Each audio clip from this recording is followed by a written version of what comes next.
Pengamat politik Ikrar Nusa Bakti belak-belakan mengenai nasib Muhaimin Iskandar alias Caimin usai pemilihan presiden 2024. Dalam sebuah diskusi, Ikrar Nusa Bakti mengungkapkan Caimin akan segera menjadi tersangka. Namun, Caimin bisa saja batal jadi tersangka asalkan PKB tidak mendukung hak angket DPR RI untuk membongkar kecurangan pemilu 2024. Kini Caimin tengah dilema antara menyelamatkan diri atau tetap berada di jalur kebenaran. Itu kalau nanti PKB katanya akan tetap berani mendukung hak angket, ya, itu Muhaimin Iskandar pasti akan menjadi tersangka. Kemudian jika Caimin Iskandar, maka yang menggantikannya sebagai Ketua Umum PKB yakni antara Saifullah Yusuf alias Gus Ipul atau Yakut Khalil Qaumas yang saat ini menjabat sebagai Menteri Agama.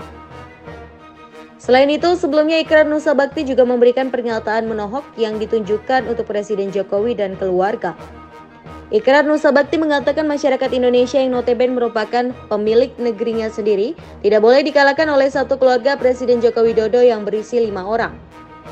Hal tersebut Ikrar sampaikan melalui acara bertajuk Omon-Omon Soal Oposisi seperti dikutip Minggu 10 Maret 2024. Yang jelas tadi yang dikatakan EF, masa kita pemilik negeri ini, ya, pemilik kedaulatan rakyat, gitu, bukan anak kos dari negeri ini, masa dikalahkan oleh satu keluarga yang jumlahnya 5 orang itu, ya. Jadi ini yang berkali-kali saya katakan sampai seperti kaset rusak gitu kan. Diketahui keluarga Presiden Jokowi berisi 5 orang yakni Jokowi, Iriana, Gibran Raka Buming Raka, Kahiyang Ayu dan Kaisang Pangarep kerap diidentikan dengan dinasti. Gibran merupakan wali kota Solo sekaligus cawapres nomor urut 2. Kaisang menjabat Ketua Umum PSI, sedangkan suami Kahiyang Bobi Nasution wali kota Medan. Ikrar meminta publik tidak kaget jika Indonesia terus dikuasai oleh keluarga tersebut. Dia menduga bisa saja Undang-Undang Daerah Khusus Jakarta atau DKJ disahkan dengan Presiden menunjuk langsung Gubernur DKJ. Dengan begitu maka pilkada di Jakarta tidak akan digelar lagi. Lalu Ikrar mengungkit Gibran yang meminta tim suksesnya untuk menolong Kaisang agar PSI bisa mencapai ambang batas parlemen 4% supaya lolos ke DPR. Dia mengatakan bukan mustahil PSI bisa lolos ke DPR jika perhitungan suara yang kacau seperti saat ini dibiarkan begitu saja.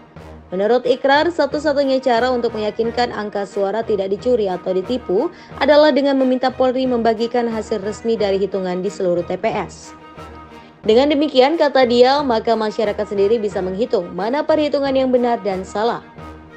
Ikrar khawatir banyak suara sah ataupun yang tidak sah dicuri untuk PSI. Sementara itu, Ikrar mengungkit Bobi Nasution yang telah diangkat menjadi tokoh nasional di Tapanuli bagian selatan.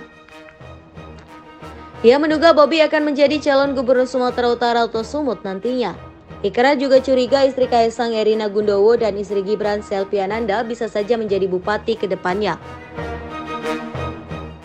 Dan bukan mustahil, jangan-jangan nanti istrinya ataupun istrinya Kaisang ataupun Gibran juga akan menjadi pejabat mana gitu kan, calon bupati, udah. Bupati Nah ini kan. Istrinya Gibran ya? Bukan, istrinya Kaisang. Tuh, istrinya Kaisang akan menjadi calon Bupati Sleman. Kaisang akan menjadi calon Bupati Batang ya? Solo. Nah. Diam. Sabar. Biar Prof Ikrar dulu yang bicara ya. Jangan emosi ya.